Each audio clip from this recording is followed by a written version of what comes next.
أعوذ بالله من الشيطان الرجيم.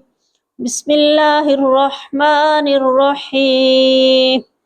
يخرج منهما اللؤلؤ والمرجان، فبأي آلاء ربكما تكذبان؟ وله الجوار المنشآت في البحر كالأعلام، فبأي آلاء ربكما تكذبان؟ كل من عليها فان ويبقى وجه ربك ذو الجلال والإكرام، فبأي آلاء ربكما تكذبان؟